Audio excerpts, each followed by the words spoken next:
Well, there are more than 1 million Americans of Iranian descent who are now watching, along with the rest of the world, to see if true change will be coming to Iran's regime. The city of Los Angeles, in particular, home to more Iranians than any other city in the world outside of Iran.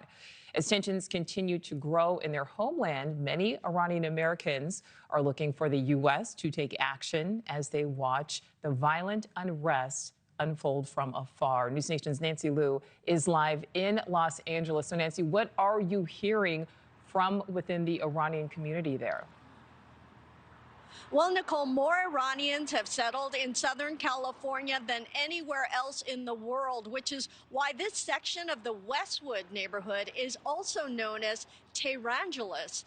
And within the estimated population of about 700,000 here in Southern California, there is new hope along with extreme concern. Many are desperately trying to follow developments in Iran, but hampered by the outages there. So some say it is hard not to fear the worst. Every day just crying because I don't know now my family are alive or not. What would you like to see President Trump do? Please do something. Please help the people because they are alone. Ruzbeh Farahanipour was one of the leaders of the Iranian student uprising of 1999, who has since become a successful LA restaurateur. He believes momentum is with those pushing for regime change, and he's especially encouraged since the movement 26 years ago was largely limited to Tehran. The new revolution has spread to all Iranian provinces, galvanizing people of all ages. Farahanipour believes the Iranian people should be behind the elimination of Supreme Leader Khamenei and not an outside force. What if he wants to do, that's a more than welcome to go capture the Khamenei or kill the Khamenei. But I don't think that's going to happen. And I think if the people are going to distract it from their own demonstration, they're going to harm them more than helping them.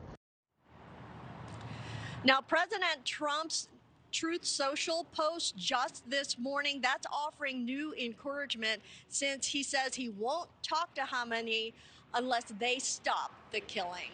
Nichole? So, Nancy, how hopeful are Iranians there in Los Angeles? Well, Nichole, talking to a lot of people along this street, young and old, there is a true sense of enthusiasm, also that extreme concern. I was really taken by a young man I met named Hadi. Take a listen to what he had to say. Does this revolution feel different? Yes, this revolution feels different because this thing is not about hijab or religion, or is about economy and the young people to reach their goals, because the young people like me in Iran, they don't have any opportunity to reach their goals and their future, you know. And Hadi says if regime change really happens, he and many others would go back to Iran to help their country rebuild. Nichole? Nancy Liu, live for us there in LA. Thank you. Thank you for watching. Subscribe below and download our NewsNation app right now on your phone, and you will get fact-based, unbiased news for all Americans.